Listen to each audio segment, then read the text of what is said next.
Welcome back to the London Futurists podcast.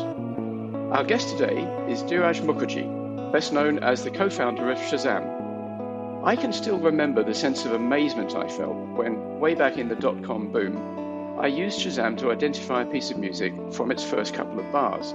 It seemed like magic and tangible evidence of how fast technology was moving. It was creating services which seemed like science fiction. Shazam was eventually bought by Apple in 2018 for a reported $400 million, and this gave Dhiraj the funds to pursue new interests. He's now a prolific investor and a keynote speaker on the subject of how companies, both large and small, can be more innovative. Dhiraj, welcome to the London Futurists podcast. Thank you so much, Calum and David. It's a pleasure to have you with us, Dhiraj. Dhiraj, let's start at the beginning. You went to school in India and you attended two prestigious universities in the USA, Dartmouth and Stanford. Tell us a bit about that upbringing and where do you call home?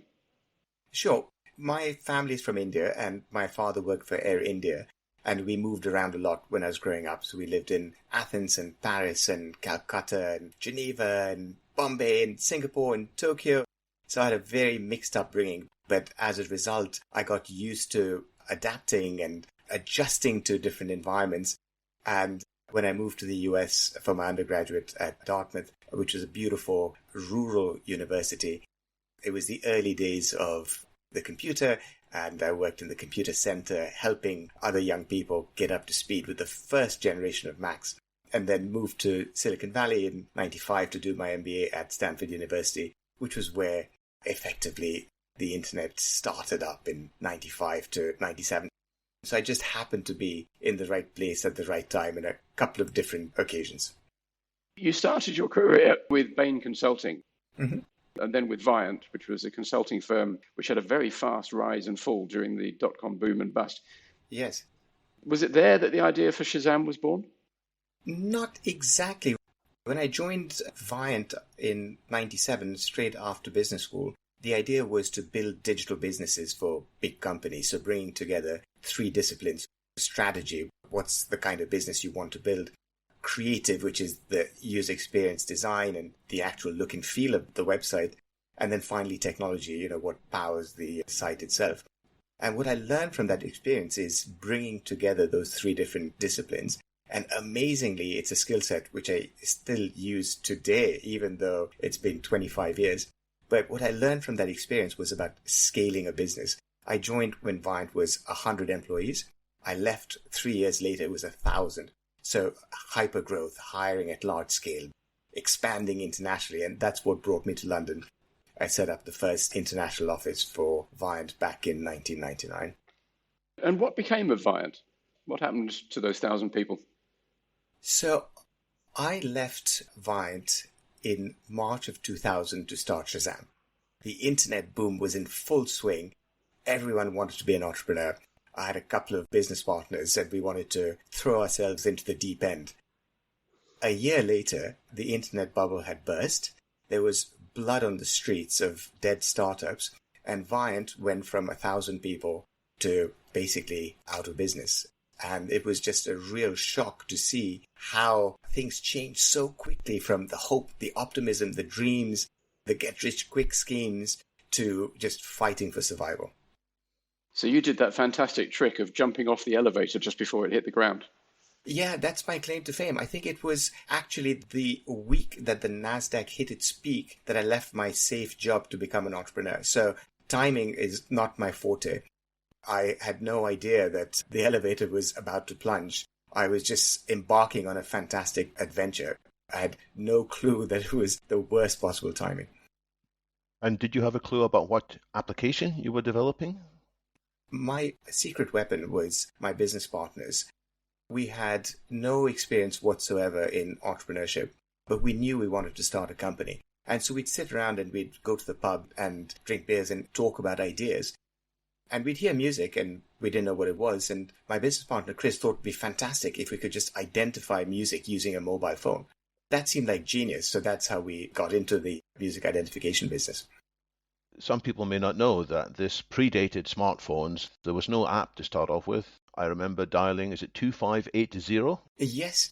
To recognize the music? That's fantastic. Yeah. So it was even worse. There was no smartphones. and there was no database of digital music at all. The technology had not been invented. We didn't have a business model. We didn't even actually know the domain of science we were trying to get into. But these were just mere sort of challenges that we thought we could figure out on the journey to entrepreneurial success. The optimism of youth. How did you solve the problem of having no digital file of all the music that your system would need to recognize? We had to be creative because we had no choice. My other business partner, Philippe, he's got like superpowers.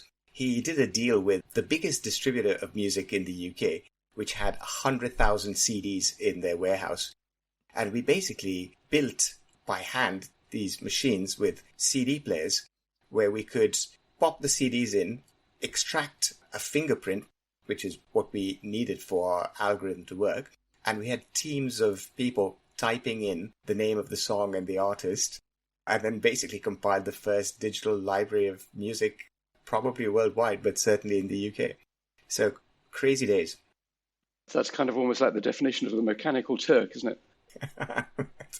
That's right. You must have learned a lot of fascinating lessons during the development of Shazam, lessons both for entrepreneurs and for the rest of us as we watch technology transform our world.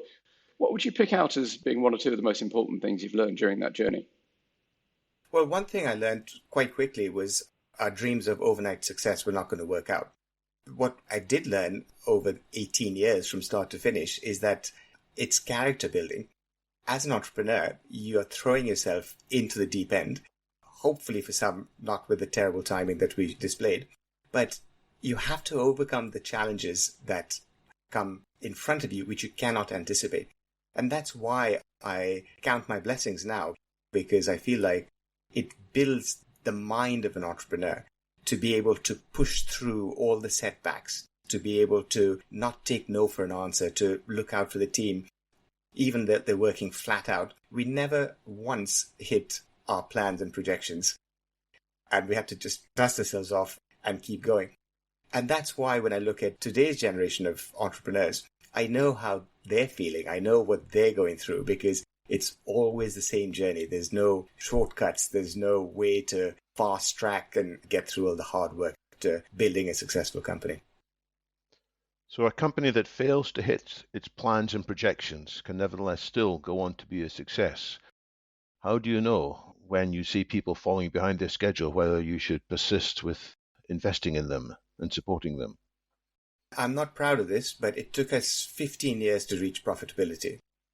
Our investors stuck with us through that time, which is, in retrospect, a huge luxury.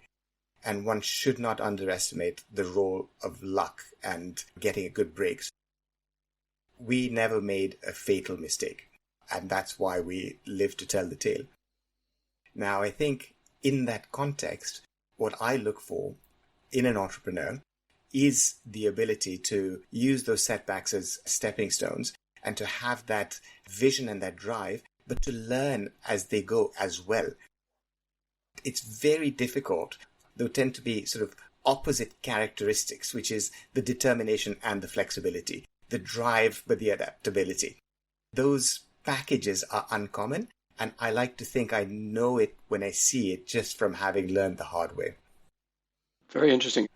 And do you think that entrepreneurs are born or made? I think that entrepreneurs are on a hero's journey. They decide that they're going to take on this challenge, and when they enter uncharted waters, it's a trial by fire. The ones who don't make it can be just because they didn't get the right break or the timing wasn't quite right. But no matter what, I believe you emerge with these characteristics, this resilience, the belief, whether one succeeds or fails. So unlike, let's say, a doctor or a lawyer where you train and you bring those professional skills, there's no such thing as a school of entrepreneurship. I don't think you can learn it in the classroom. You have to learn it by doing, and you cannot help developing as a person as you go through it. And the ones who make it through the end are the fortunate ones. So this is the London Futurists podcast. Yes. We like to understand how things are changing and could change. Yes. Do you think the skills and practice and domains of entrepreneurs are likely to change in the years ahead, or is it time-honored skills that will still be critical? I really think that this generation of entrepreneurs is building on some of the same traits as those in the past, except there's a much stronger sense of community. Now there's much more of a community to lean on, to share ideas, to draw strength from. It's been my privilege to be involved with the next generation and to be a shoulder to cry on, to be able to help out when times get tough. But I don't think the fundamental characteristics or nature of entrepreneurship will change. It's more that now they're more fellow travelers than they were 20 or 30 years ago. Which is something that people have said has existed in Silicon Valley for a long time, and it's been lacking pretty much everywhere else, which takes us nicely into the subject of whether other countries could and should try to have Silicon Valleys. Do you think that other countries, the UK, elsewhere, could be doing anything to make it easier for their entrepreneurs to achieve what people in Silicon Valley have achieved? Is it a sensible ambition? Is it possible? I believe so. I think that entrepreneurs will change the world. And I think any support that they get, whether it's from the government, whether it's from investors, whether it's from customers, makes a big difference. And I believe that in the UK, we've got a fantastic and thriving entrepreneurial scene, helped by tax regulations like SEIS and EIS, which give benefits to early stage investors, which I'm a big supporter and proponent of. But I think more than anything else, it's about feeling like this is your life. It's a job, but if you have support from your family, your friends, people who know the experience that you're going through, that's more important than anything else. And I certainly feel that that's the case in the UK and now more and more in Europe as well. Let's wave a magic wand. Yes. And you are now Prime Minister of Great Britain. Yeah. And your number one job is to make Britain as entrepreneurial as Silicon Valley, or make parts of Britain as entrepreneurial as Silicon Valley. What would you do? I would ask the question, what's the future that we want to create? What's the society that we want to live in? What are the things that we want to hang our hats on in terms of where this country goes? And to have that vision, to be part of creating a future that we envisage, that's, I think, what drives all entrepreneurs. It's not about creating wealth. It's not about fame and success. It's about building something which endures, creates a legacy, and benefits other people as well. And that's the vision which I would set out if I were not an entrepreneur myself, but wanted to encourage all these individuals who might have different ideas, will have different strengths and weaknesses, different passions, but all in it together to create a better society for all. That's asking individuals to have their own vision, which transcends wealth and transcends fame. Yes. But what about a vision for Britain? Is there a future definition for Britain? Is it Cool Britannia 2030? Is there something else you think is feasible and credible? I hope this is not controversial, but I'm not a massive believer in the concept of nation states. There's more important factors such as the future of the planet at stake. So I'm much more of a believer in collaboration in terms of coming together rather than defining through nation states. So you don't have Theresa May around for tea every afternoon? Because she would take the opposite view from that. It's fascinating, actually, because as I mentioned early on, I feel like I'm a global citizen, having grown up in lots of different cultures.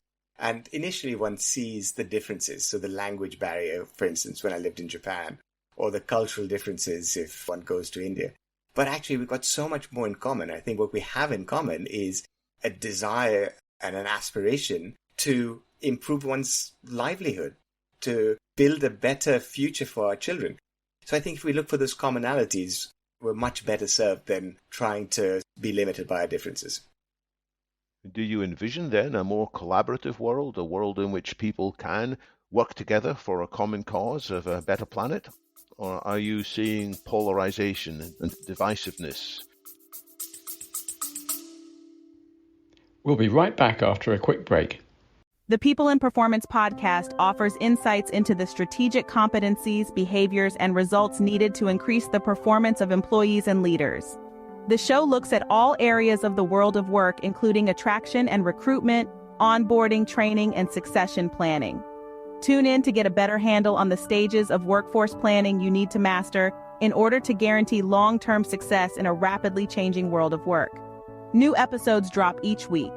Check out the latest People and Performance episodes on your podcast platform of choice. Follow us on socials and read the latest articles at pppod.com. I think we have to. The cause which I'm most passionate about at the moment is climate action, which I think transcends national boundaries. I think it is a defining challenge for people all over the world. And if we don't collaborate, there's no way we're going to solve this problem. And that's why I guess that we must tackle this issue across not just nationalities, but different skill sets and different generations. It's a very powerful argument for the belief in some form of globalization, the idea that we are one species and we all need to pull together.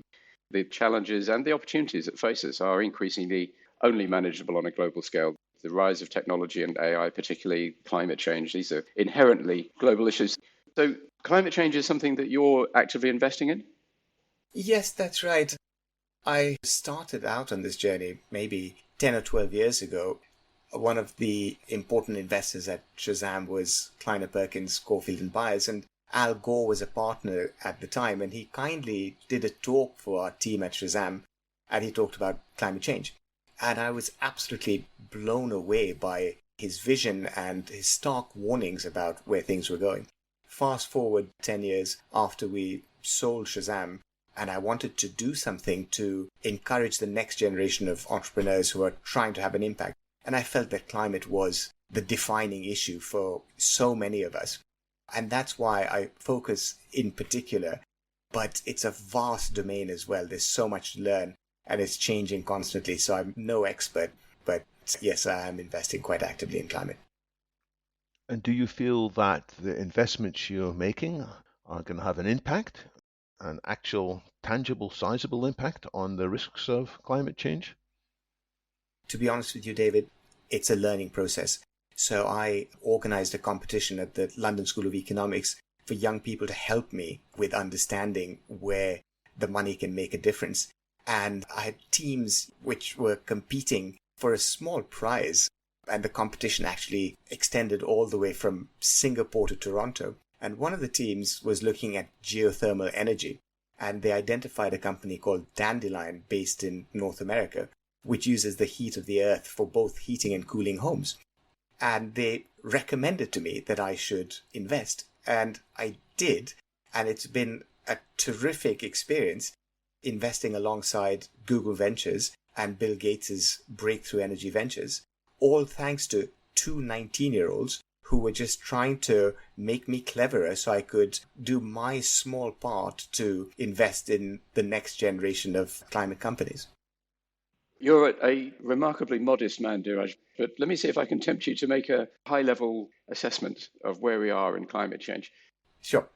On the one hand, you have some people who think that the situation is so bad that it's worth slashing very expensive, priceless things like art and delaying people on their normal day-to-day activities of getting from A to B and even going to hospital and so on.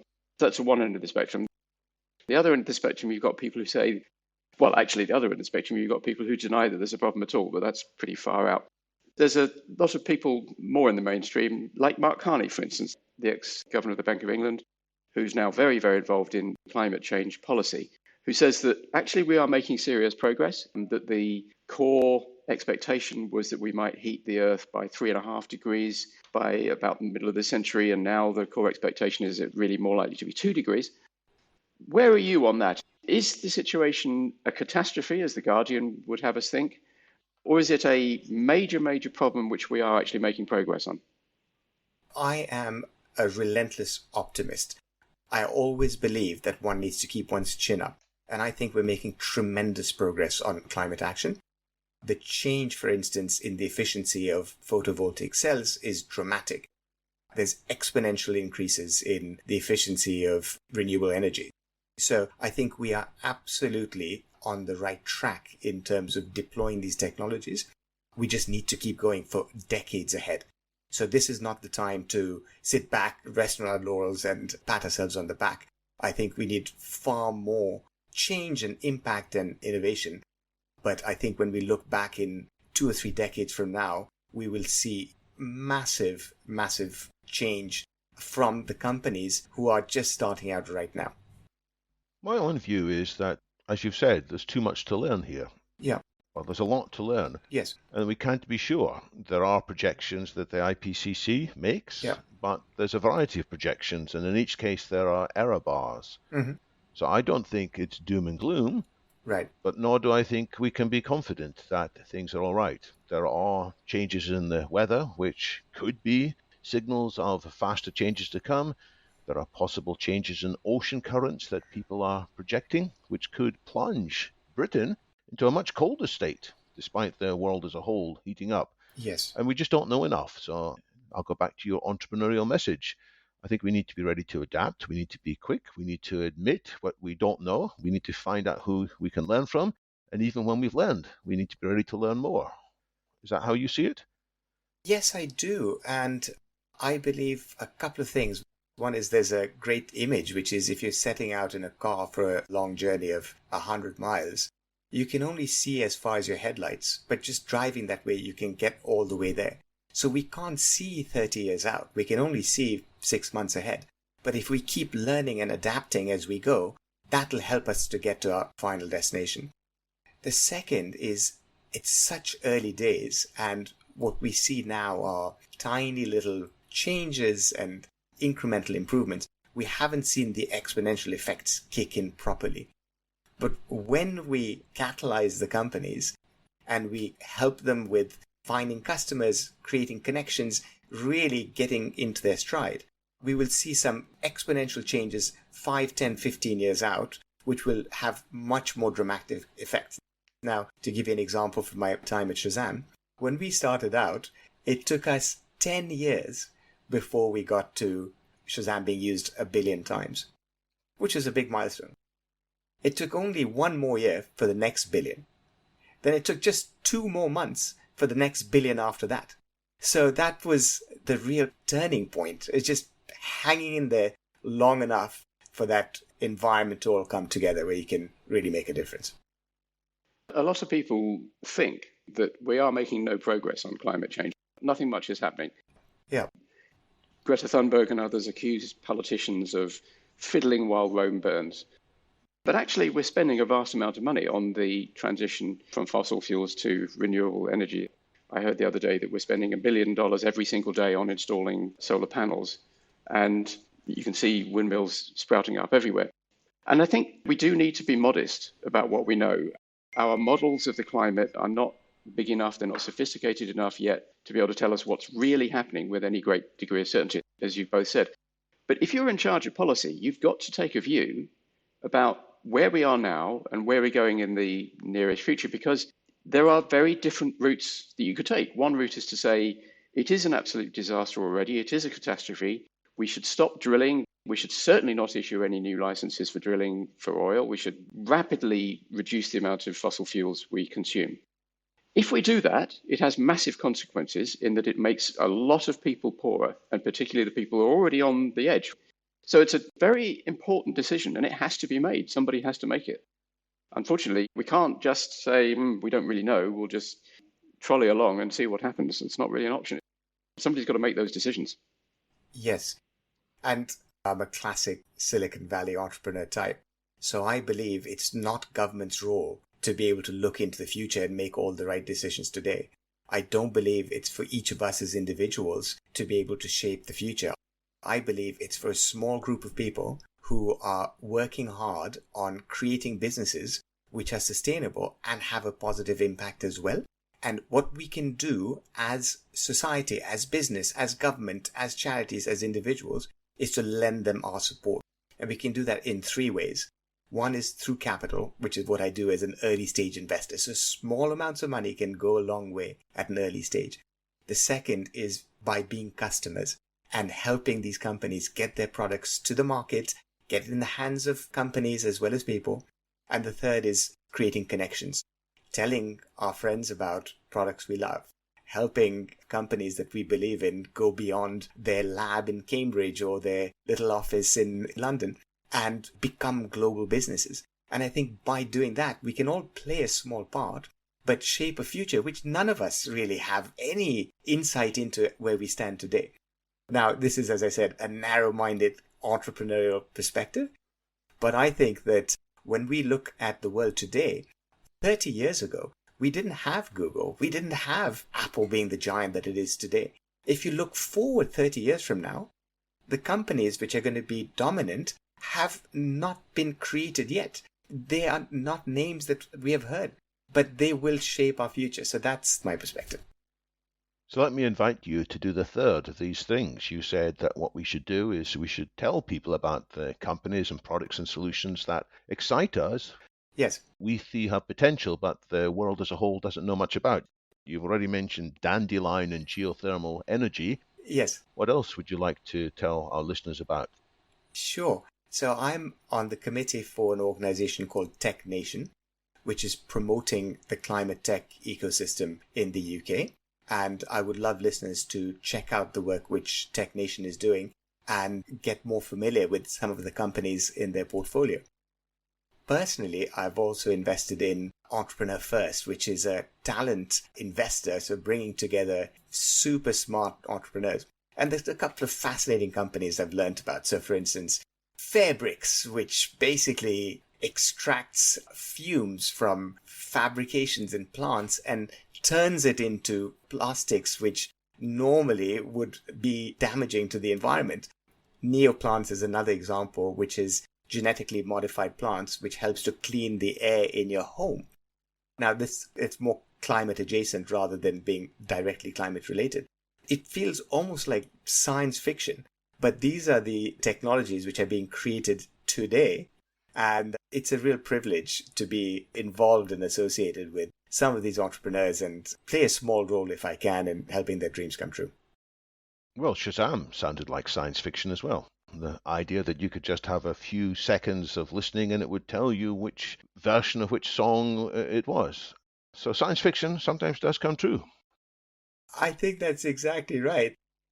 I'm smiling now because my kids still use it today. But at the time, my dad said to me, look, if it doesn't work out, you can always come and doss down on the sofa. But yeah, we were incredibly lucky to have made it through lots and lots of ups and downs. And I wish the same for all the dreamers that are setting out today, because it's incredibly tough. But I know for a fact that the change makers are in action today. One more question about the change makers. Yes. Maybe I push back a little bit on the perspective Calum was offering, which is that if we are going to go for sustainable energy, it's going to make a lot of people poorer. Yeah. Is there not an alternative vision that actually the change makers can make a booming new economy in which people will be well off with new sustainable green energy and so on, rather than having to make financial sacrifices?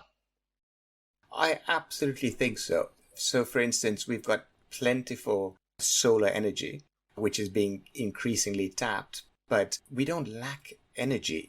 It's about tapping into it effectively at a commercial rate. I think that the big risk that we face is not overwork and not try to compete with each other, but collaborate to the extent possible to make the most of the resources that exist on this earth as well as in space, but then balance that with human well-being. Look after other species as well. Look after the planet. I believe in capitalism. I am a capitalist, but I am not a big fan of the excesses of capitalism, which comes with things like income inequality or disparities. I think it's striking the right balance between creating these businesses, but keeping in mind that we need to think about society and think about our wellness as well. To be clear, I'm not saying that we shouldn't transition away from fossil fuels towards renewable sources. I think we should as fast as we can. And there's definitely a very positive scenario in which the world is run on solar, wind, and the other renewable resources. My point is that if we suddenly stop the oil-based economy, a lot of people will be thrown into poverty, and some of those people are already very poor, and they will be in a desperate situation. It's about a transition rather than a sudden jarring halt to the existing economy and then try to pick up a new one. How long that transition has to be, I don't know. But just to say, oil is bad, therefore stop it and throw all the oil barons in jail. Strikes me as being a dangerous recipe. I think that's exactly right. You use exactly the right terms, which is a transition. And sometimes one doesn't know.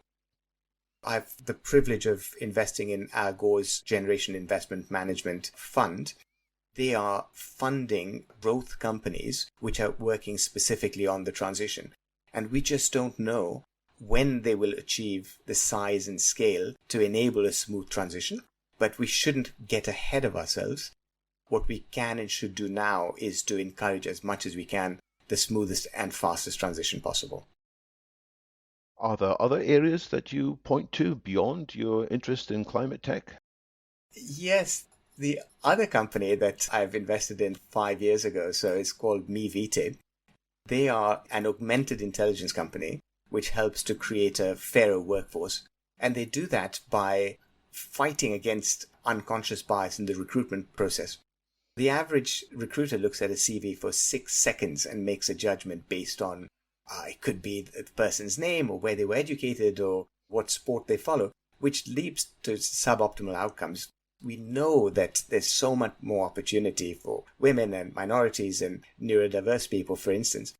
MeVita has done a fantastic job to eliminate these unconscious biases. We're not doing it deliberately. It's just the way our brains are wired and the experience that we have. We're all guilty. I've served on their board for the last 5 years. They're now just expanding from the UK to the US in a major way.